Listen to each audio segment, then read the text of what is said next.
I'm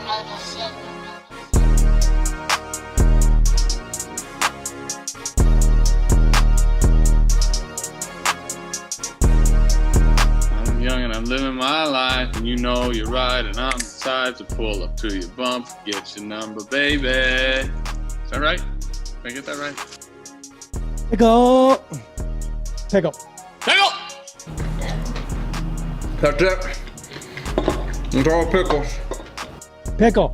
Where's the base runner today? Between first and second, third home? I think the third to home pickle is the most it's the most exciting one, so let's put it there. Because so either a run or... What about like is a triple pickle the highest degree of pickle? A trickle? A dickle? No! This guy tickles my pickle, and Pickle, dickle, trickle.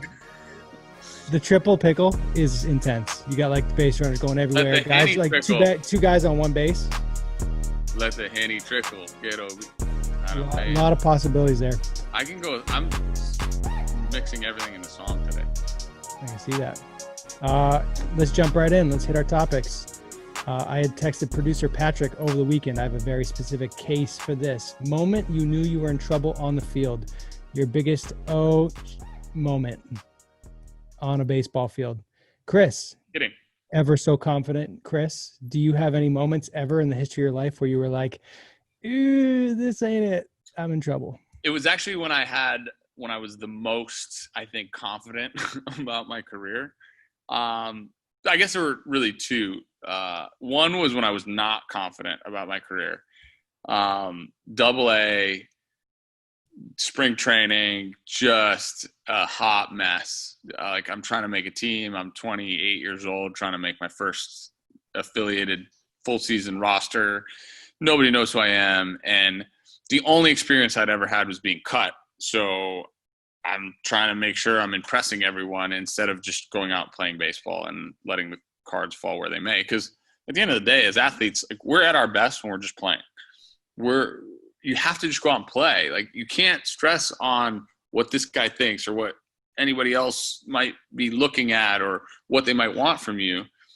This is kind of where we toe those lines of confidence and security about just knowing that you know what you're doing as an athlete, or you're going to put your best foot forward, and you're going to make mistakes too. So I would say Double A, like pretty much the better part of the first 3 months. So that's 1 month of spring training and 2 months of season.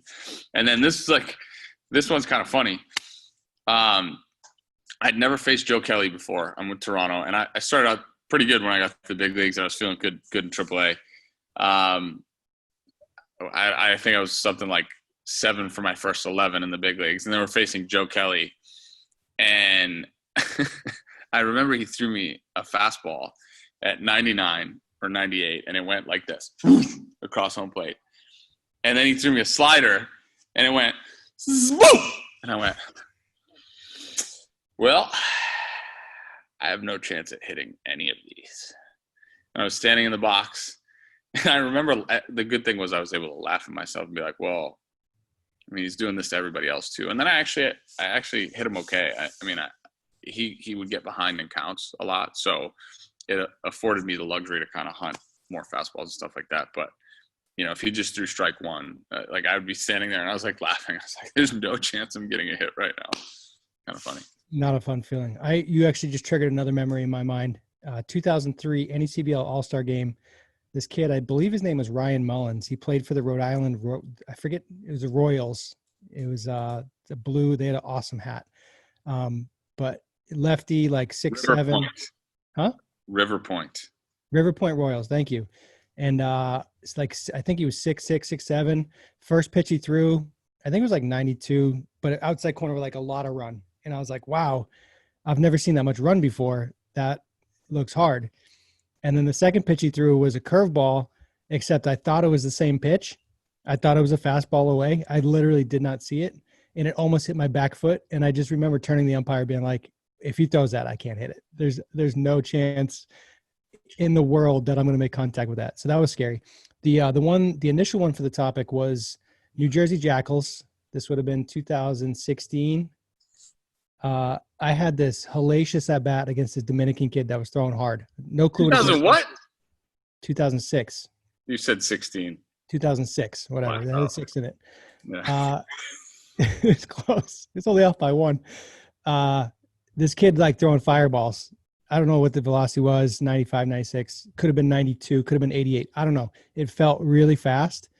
And I think I fouled off like 5 or 6 pitches, finally got on top of one, hit a double in the gap. And I just remember getting to second base being like, I'm not good enough to be here. If I have to work that hard to get a hit, I'm in trouble because that's not repeatable. So I want to know if you had moments like that. Did you have moments like that where it's like, that was really hard? And does it ever get more comfortable? Because that was the only time where it's like, this is exceeding my threshold of ability.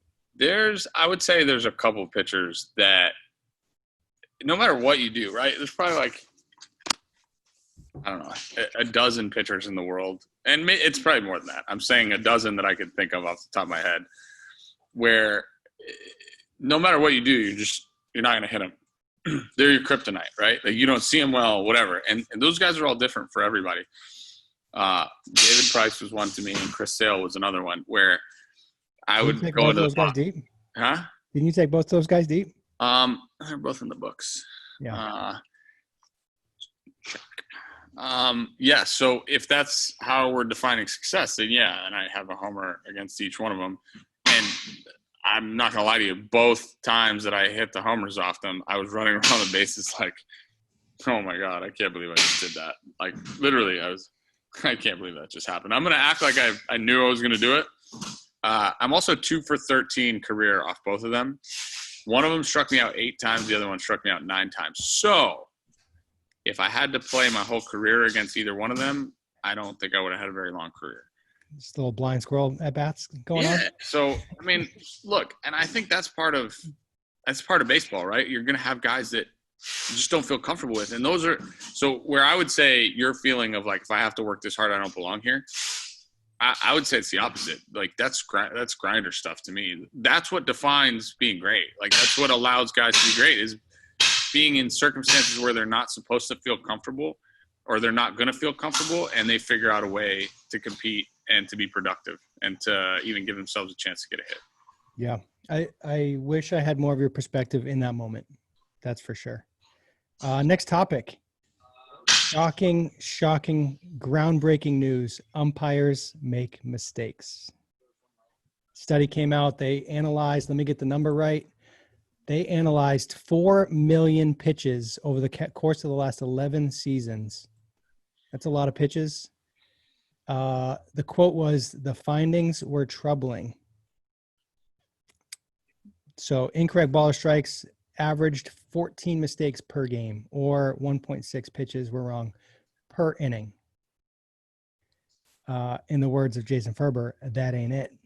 That ain't it. I wanted to use that today. So what I want to say is that the human element of the game is part of the game to me. Going with the robot strike zone, well, there's some adjustment there. But I grew up watching like Greg Maddux pitch and earning pitches on the outside corner. And I love that. Producer Patrick's a catcher. He feels that a robot strike zone takes away probably the biggest part of his game as a defender in building that relationship with the catcher, earning strikes, working at the receiving. Now, having said that, some of the receiving stuff that's happening where guys are like bottom feeding and like pulling balls up 6 inches, this all falls back on everybody's going to always trying to find an edge. They're starting to call this high curveball strike now because the device says it's a strike. I want to know, where's the plane? Is the plane on the front edge of the plate? Is it like 3D strike zone where it's like a video game where you can like curve it into the back of the strike zone? Like, what are we doing? So what, you said mistakes, right? So what is a mistake?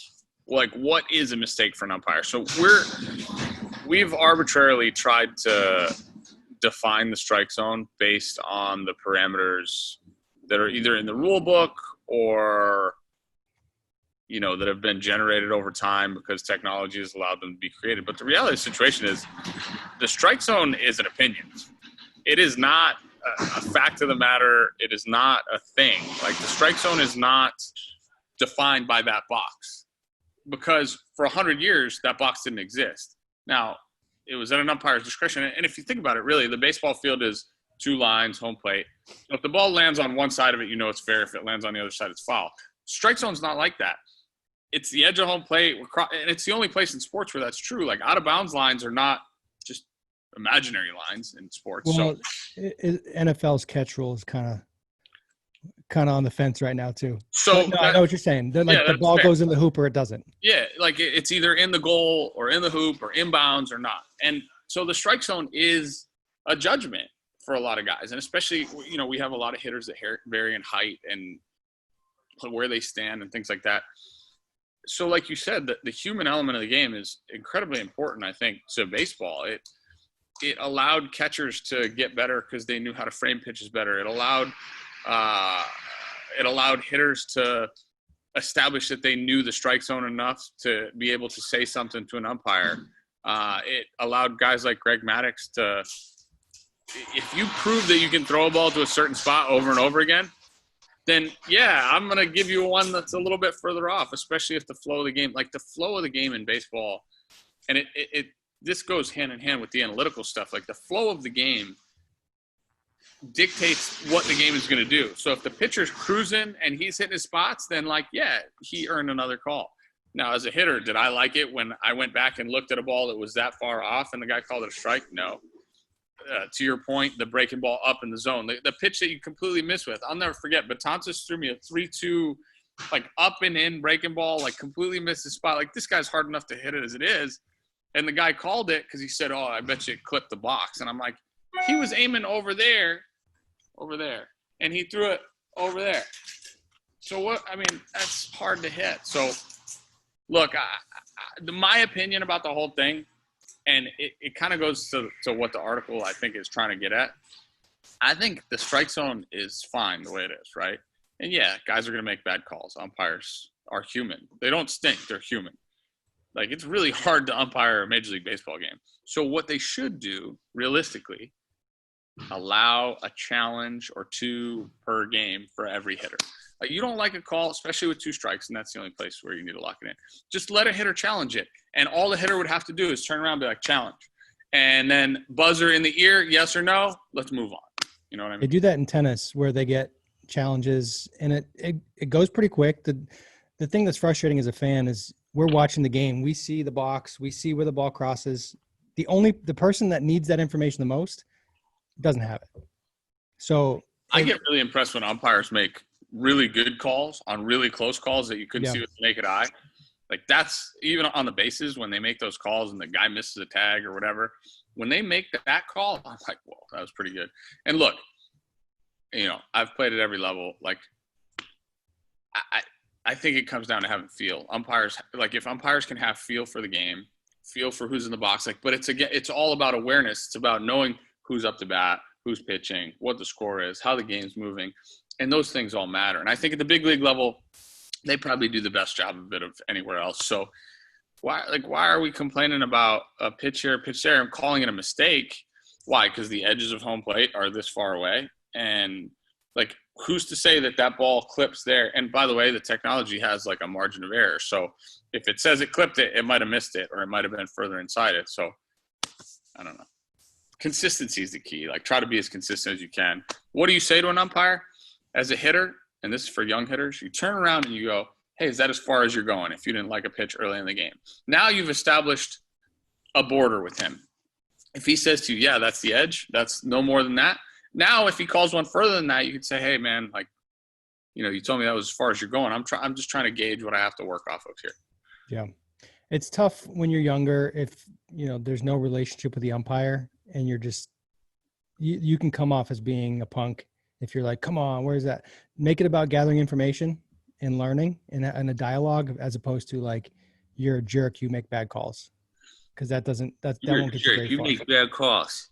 So what happens? So how about you get an umpire, you say, is that it? Is that as far as you're going? And he says yes, and then he goes further out. What do you do there? Well, I think that's when you can let them know kindly. Again, remember, heat of the moment type stuff. I always talk about controlling emotions in the game, and I don't think we can play any sport without controlling our emotions, and good, bad, and different, whether it's we need to go fast, we need to go slow. You have to be able to control all the emotions that you're feeling, because at the end of the day, the reality of it is you get a bad call made against you, you're the only one that really feels the pain of it. Don't nobody else care that you got a bad call made against you. Ain't nobody feeling bad for you. Not even your teammates. Like, well, he made one against me too. What do you want me to do? So, understanding how to be constructive is really what it comes down to. And look, is it ever going to be perfect, or are people even listening to what I'm saying? Like, no. And I'm not even listening to what I'm saying, because there have been times where I've lost my mind, because like the heat of battle, your heart rate's up, you're in a moment where you really want to do well. And it's like, how do you manage that?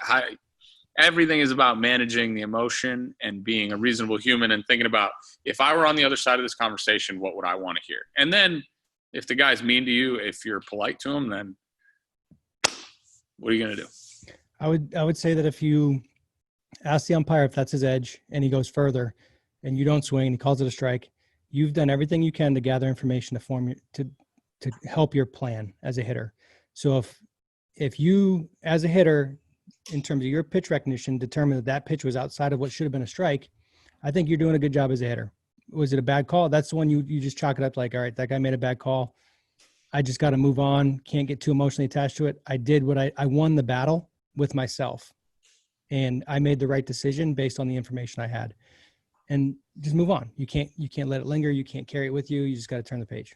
That's why we have to figure out how to redefine what success is in baseball. Absolutely. All right. Role of age in performance. This tweet from Mike Petriolo. How do you say it? Petriolo. He's Italian. Petriello. I just wanted to point out, Petriello. I have my headphones on and they're not plugged into anything. Clayton Kershaw is 3 months older than Jacob DeGrom. What? Jacob DeGrom. I just looked it up. Jacob DeGrom has 1,155 innings pitched in professional baseball. I did not look up his baseball cube to get his college numbers, but I mean, 100 innings a year in college would be a lot out of Stetson. So 100 a year, we're still talking 1,500 innings pitched. Kershaw's pitched 2,300 innings over the last 13 years. I saw that. I'm completely baffled that DeGrom is even remotely. I think DeGrom's like 5 years younger than him in my head. I think this is a really bad example, because DeGrom got to the big leagues late, and this happens to everyone. Like, he got to the big leagues late. I don't think he got there until he was like 27, 26. Yeah, but I'm pretty sure his fastball velocity is like going up. Kershaw's was going down. He went to Driveline. Driveline does a great job generating velocity, so his velocity's back up, not to what it was, but it's better than the trend. So to me, it's crazy to see. Like, yeah, he came up when he was 26, as opposed to Kershaw coming up at 21. 20. He was 20. Yeah. So, and then the whole Cat Osterman, obviously one of the best pitchers ever. How about Nelson Cruz just putting up MVP caliber numbers at the age of like 42? Yeah, because if you can hit, you can hit, and if you like.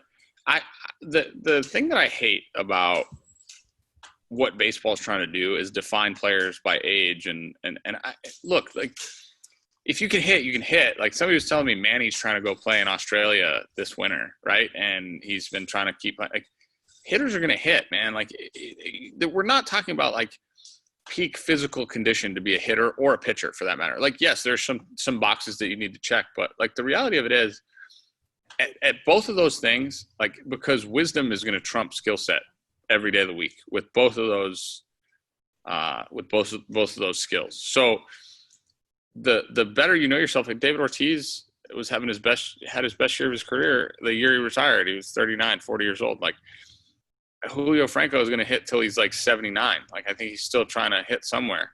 So if you can keep yourself in some semblance of physical shape, and I think people are, like, we make it out to be like this massive undertaking. And I mean, I'm 36. I'm going to be 37 in a minute, and I don't feel any different than I did when I was 21. Like I have a little more back stiffness because I'm working out less, but you just work through it. You figure out a way to make it work, and I still go out and get hits. I know I could. I mean, it's a mindset more than it is anything else. People talk about it all the time. Age is just a number. It really is, dude. It's just a number. Like you're going to be what you want to be at whatever age you want to be at, period. End of story. I think the training, the nutrition, the accumulation of training over years, like up until recently, there was a steep drop off in performance as hitters got to like that 35, 36. There's a huge trend in not paying older players because of that decline. I think with nutrition and with better training programs, guys are doing things like what Ortiz did. Objectively, if you lose enough speed, and I think this is where technology, perhaps one of the greatest opportunities with tech in sports, is to measure decline. Everybody uses it for assessment purposes and for looking for increase in performance on the way up in your career, not identifying where things are going wrong later in your career. So Albert Pujols is a guy that is near and dear to my heart. He's like the guy in my mind.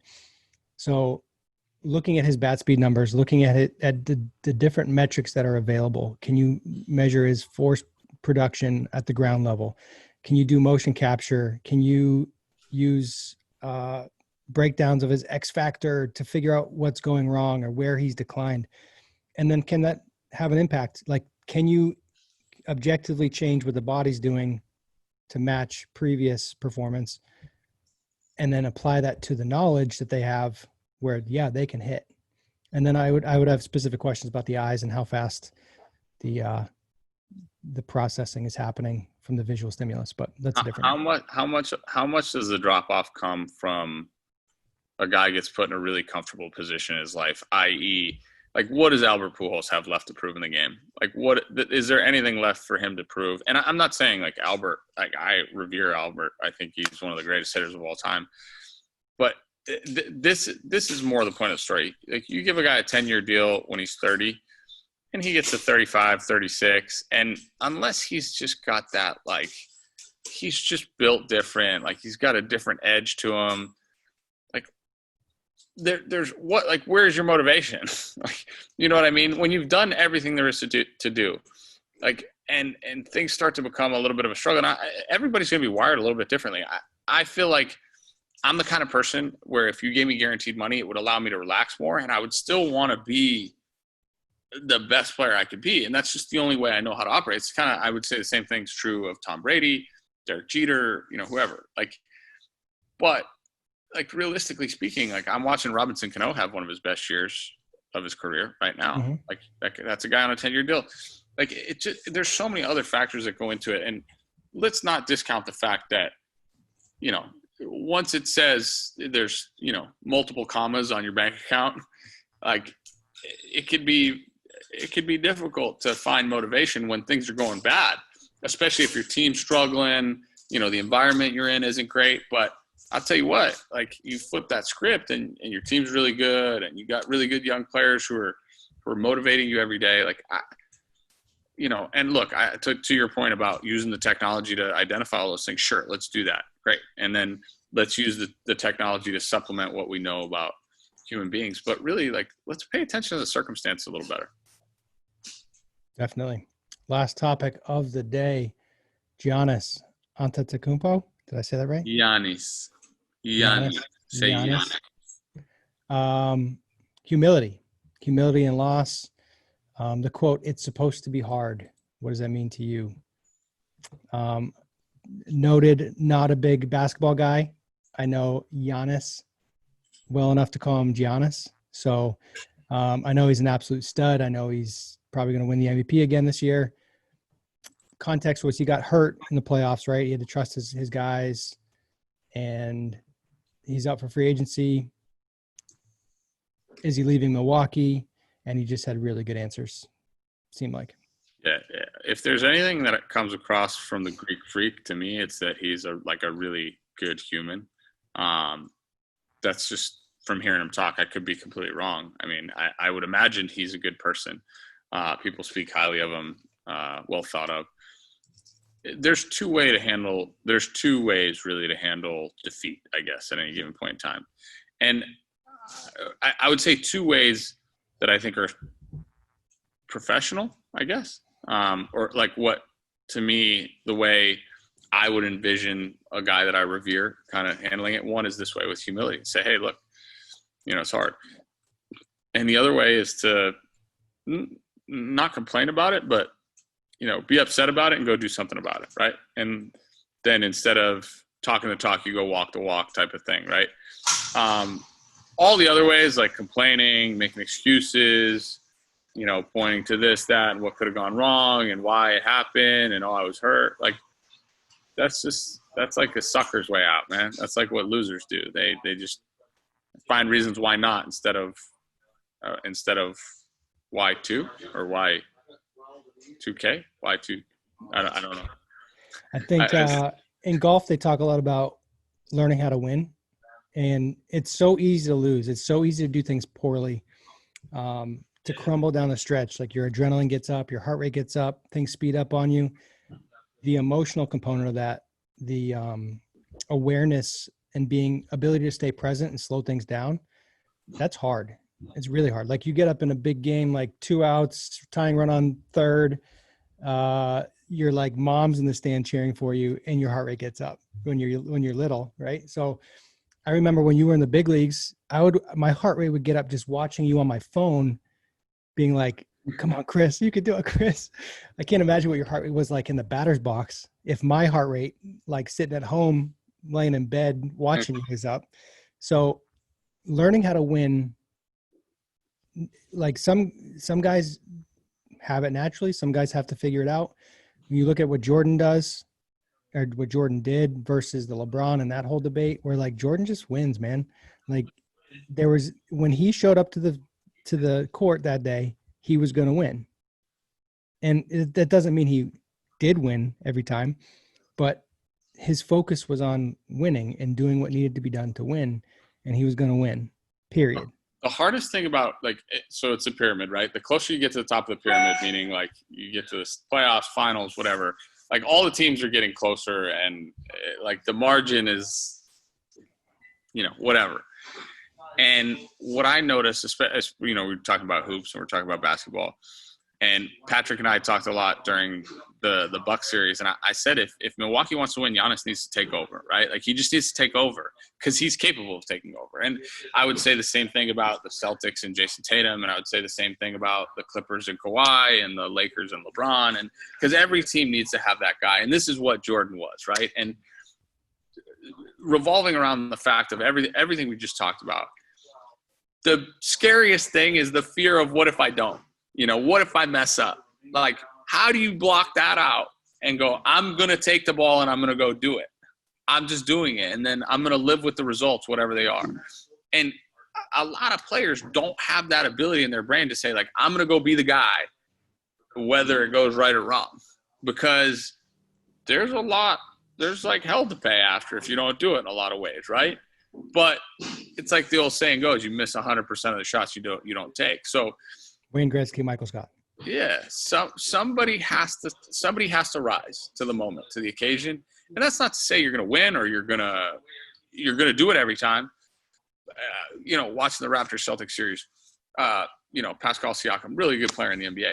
He looked a little bit tentative, like, and Barkley and O'Neal talked about it, and I said, I'm glad I'm not making things up, and not that I'm an NBA analyst, but there were moments in the series where he looked like he didn't want to make the mistake, or he was afraid to go mess up or whatever. And that's that's a learning process. It's an acquired skill. I think the beauty of a guy like Jordan was like, that was ingrained in him. And look, like he was humble in defeat a lot of the times, but don't think for a second it didn't piss him off enough to go like, this ain't happening again. Like, and I think that's the thing that separated Jordan and probably Brady too, I would say, has that, like, where like every time it goes poorly, like they flip the script on you and go, I'm going to figure out how to go make it better. I'm going to figure out how to make the adjustments that I need to make it different. Like Jordan, let's not forget, Jordan went from leading the league in scoring, I want to say it was 2 or 3 years in a row on bad teams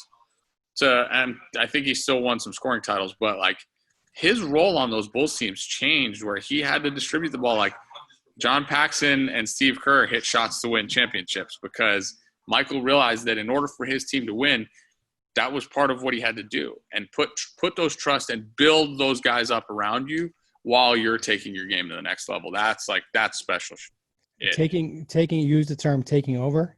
That doesn't mean you're ball hogging and trying to make things happen by yourself. To me, that's more of a mindset that everybody else is going to rally around. It's a demeanor, it's an attitude, it's an intent that you have to like radiate. People have to feel it. And I think part of evaluating talent, part of like when you watch, I know I'm talking you specifically, when you watch a baseball game, you can see when players have that. When I watch a baseball game, I can see when a guy's got compete. Some people can't see it. They're not even aware of it. It's scary, man. And that's like some in scouting and in evaluating talent and looking at, like, that's why I don't like LeBron, because I don't see it in LeBron. There's moments where he just is like, all right, I'm a freight train. I'm going to just physically take over this game. But I don't see him doing it with I'm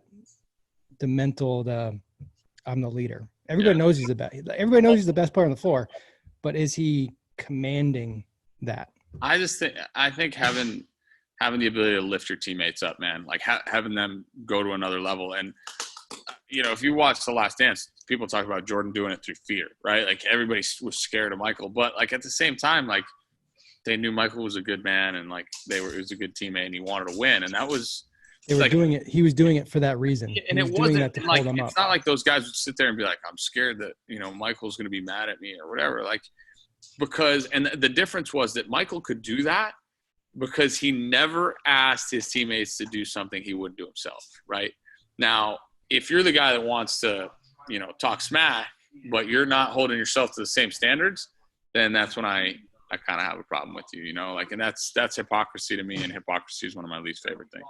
Yep. Can't have it. Great. Anything post show? We got any post show? White Sox. I saw a tweet last night that if the season ended, they'd be in first place right now. Oh, side note. I did Spaghetti and Baseballs. John Morosi was on the other night.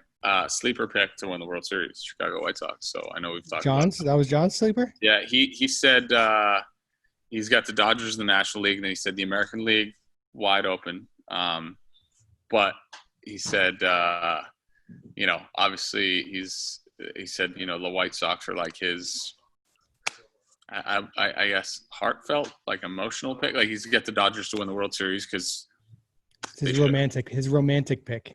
It's like they're doing like regional bubble type stuff, right? And they've been playing a bunch of trash teams. So there's some skepticism about if they're good or not. Yeah. I know, Patrick, we know you're a big White Sox stan. That's the first time I've used the word stan, by the way. Big White Sox stan. And for good reason, that they're a fun team. I want them to do well. They got some pitching. They got offense.